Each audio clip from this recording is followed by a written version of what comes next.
Scooter വീട്ടുമുറ്റത്തെത്തി. Suma ചുറ്റും നോക്കി. ലതയെ അവിടെ എങ്ങും കണ്ടില്ല. സുഗുനയും സുമയും വേഗം ഓടി വീട്ടിനുള്ളിൽ കയറി. അച്ഛൻ ഉറങ്ങുന്നു. അച്ഛാ, എന്തുറക്കമാണ്, ഒന്ന് എണീറ്റേ. റാംമോഹൻ ഞെട്ടി ഉണർന്നു. സമയം എത്രയായി? അദ്ദേഹം ചോദിച്ചു. തുകുനയ്ക്കും സുമയ്ക്കും സമാധാനമായി. 11 അച്ഛാ. നീ ഓഫീസിൽ പോയില്ലേ? അച്ഛാ, ഇന്ന് ഞായറാഴ്ചയല്ലേ? ഓ, എന്താഴ്ച? അച്ഛൻ ചായ എടുക്കട്ടെ? അവൾ കിച്ചണിലെത്തി. സുമ ഒപ്പം പോയി. എല്ലാ വിഭവങ്ങളും ലത ഉണ്ടാക്കി അടച്ചു വച്ചിട്ടുണ്ടായിരുന്നു. സുമ ഓരോന്നും പരിശോധിച്ചു. വെളിച്ചം അധികമില്ലാത്ത മൂലയിൽ ഏങ്ങലടി ഉയർന്നു കേട്ടു. സുമ ഫോൺ ടോർച്ച് നോക്കി. ലതേ, മോളെ, എവിടെയെല്ലാം അന്വേഷിച്ചു. ഈ ഒഴിഞ്ഞ മൂലയിൽ നീ എന്തെടുക്കുന്നു? സുമ അവളെ വിളിച്ചെഴുന്നേൽപ്പിച്ചു. തുകിനയോട് ചായ ഒഴിച്ച് അച്ഛന് കൊടുക്കാൻ നിർദ്ദേശിച്ചുകൊണ്ട് ലതയുടെ വിശേഷങ്ങൾ കേട്ട് മനസ്സിലാക്കി. നീ എന്തിന് റോഡിൽ ഓടിപ്പോയത്? അവളുടെ കാലിൽ ചോര പൊടിക്കുന്നുണ്ടായിരുന്നു. നീയും കൂടി ആശുപത്രിയിൽ പോകാഞ്ഞതെന്ത്? അവളുടെ ബോധം മറയുന്ന പോലെ അവൾ പിന്നിലേക്ക് ചായാൻ തുടങ്ങി. ലതേ, മോളെ. തുകിന ഓടിയെത്തി. ലതയുടെ കാല് കണ്ടോ? നമുക്ക് ഇവളെയും കൂട്ടാം. ഒരു കാർ പെട്ടെന്ന് വിളിച്ചു വരുത്തുമോളെ. തുകിന കാർ ബുക്ക് ചെയ്തു. സുമ റാംമോഹനോട് പറഞ്ഞു. ഭക്ഷണം മോള് തരും കേട്ടോ.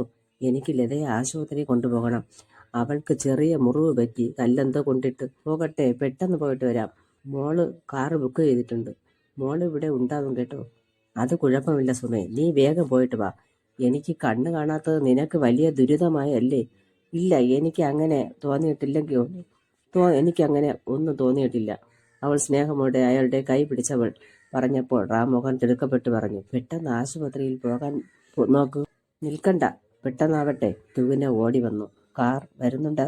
40 മീറ്റർ അകലത്തായിട്ടുണ്ട്. സുമ വേഗം റാംമോഹനോട് യാത്ര പറഞ്ഞ് ലതയും കൂട്ടി SS ഹോസ്പിറ്റലിൽ പോകാൻ കാറിൽ യാത്ര തുടർന്നു. ലത ചോദിച്ചു. വലിയ പൊല്ലാപ്പായി അല്ലേ ചേച്ചി? പൊല്ലാപ്പോ? അതെന്താപ്പോ? നിങ്ങളെ സഹായിക്കാൻ ഞാൻ വന്നിട്ട് ഇപ്പോൾ ചേച്ചിക്ക് വളരെ സങ്കടമായല്ലോ. തോനെ പൈസ ആയി കാണുമല്ലേ? ചേച്ചിക്ക് ഒരുപാട് കാശ് ചെലവാകും. എൻ്റെ കയ്യിൽ 500 രൂപ തികച്ചില്ല. ഒരു ഉപകാരം ഇല്ലെങ്കിലും അയാൾ ചത്താ ഞാൻ കൊലകാറിയല്ലേ ചേച്ചി? എനിക്കൊരു മോളാണ്. അവൾക്ക് 10 വയസ്സാവണതേ ഉള്ളൂ. എങ്കിലും വളരുമ്പോൾ കൊലകാരിയുടെ മോളെന്ന് വരുമെന്ന് എനിക്കൊരു പേടി. അങ്ങനെ ഒന്നും ഉണ്ടാവൂല. നീ ഒന്നും മിണ്ടാതിരിക്കില്ലതേ. ഹോസ്പിറ്റലിൽ എത്തി. ഇറങ്ങു മോളെ, നമുക്ക് ആശുപത്രിയിൽ എത്തി നിന്റെ കാലൊന്ന് ഡ്രസ്സ് ചെയ്യാം. മരുന്ന് കഴിച്ച് സുഖപ്പെടാൻ നോക്ക്. ബാക്കി ഞാൻ നോക്കിക്കോളാം. ഞങ്ങളില്ലേടി, സമാധാനമായിട്ടിരിക്കെ, ധൈര്യമായിട്ടിരിക്കെ. സുമ മനസ്സിൽ ഭയമുണ്ടെങ്കിലും ലതയെ സമാധാനപ്പെടുത്തി. സജിയെ വാർഡിൽ കൊണ്ടുവന്നില്ല. ശസ്ത്രക്രിയയ്ക്കുള്ള ക്യാഷ് സുമ അടച്ചു. സ്ലിപ്പ് വാങ്ങി. എത്ര രൂപയായി ചേച്ചി? അതെത്രയാണെന്ന് അറിയാൻ തിടുക്കം കൂട്ടി ലത. എന്തിന്? സുമ ചോദിച്ചു. എൻ്റെ ശമ്പളത്തിൽ നിന്ന് പിടിച്ചോളാം ചേച്ചി. അവളുടെ വാക്ക് കേട്ട് സുമ ഒന്ന് പുഞ്ചിരിച്ചതല്ലാതെ മറുപടി പറഞ്ഞില്ല. ലവ്ലി പറഞ്ഞു. നീ ചെയ്തത് വലിയ കാര്യമാണ് സുമേ. ആരും ഇക്കാലത്ത് ഇങ്ങനെ ചെയ്യൂല. എൻ്റെ സുമേ, നീ ഇനി ഇവളെയും കൂട്ടി വീട്ടിൽ വെക്കോ. ഞങ്ങളെ മോളെ പോലെയാണ് നീ. ഞങ്ങൾക്ക് വേറെ ജോലിയില്ല. നിനക്ക് നിന്ന് തിരിയാൻ നേരമില്ലാത്ത അവസ്ഥയാണ്. പൊയ്ക്കോ. സുമയ്ക്ക് അതൊരാശ്വാസമായി. ഞാനിവിടെ വേണ്ടേ? സുമ ചോദിച്ചു. ആളായിട്ട് ഞങ്ങളൊക്കെ അവന് ഉണ്ടല്ലോ, അത് മതി. നിങ്ങൾ 2 പേരും പൊയ്ക്കോ. ക്യാഷ് അടച്ചല്ലോ. ഡോക്ടർമാർ പണി നോക്കിക്കോളും. അവൻ രക്ഷപ്പെടും. സമാധാനിക്കും മോളെ.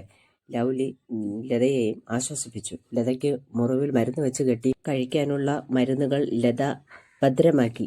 മറ്റൊരു കാർ ബുക്ക് ചെയ്ത് അവർ വീട്ടിലേക്ക് മടങ്ങുമ്പോൾ ലത സുമയോട് ചോദിച്ചു. ചേച്ചി, അയാൾക്ക് ബോധം വീണാൽ ഞാനാണ് തലയ്ക്കടിച്ചതെന്ന് അറിഞ്ഞാൽ എന്നെ പോലീസ് പിടിക്കുമോ ചേച്ചി? വീടെത്തി കാറിൽ നിന്നിറങ്ങിയ സുമ ഡ്രൈവർക്ക് ഫോൺ പേ ചെയ്ത ശേഷം ഗേറ്റ് തുറന്നുകൊണ്ട് ചോദിച്ചു. അയ്യോ, നീയാണോ സത്യത്തിൽ അയാളെ ഈ അവസ്ഥയിലാക്കിയത്? വീട്ടുമുറ്റത്ത് ബഹളം കൂട്ടി ചേച്ചി. ഇവിടെ ആരും ഇല്ലല്ലോ. സാർ ഉണരുമെന്ന് വിചാരിച്ച് ഞാൻ റോഡിലേക്ക് ഓടി. ഓട്ടം നിർത്താനാണ് അയാൾ എൻ്റെ കാലിൽ കല്ലെറിഞ്ഞത്.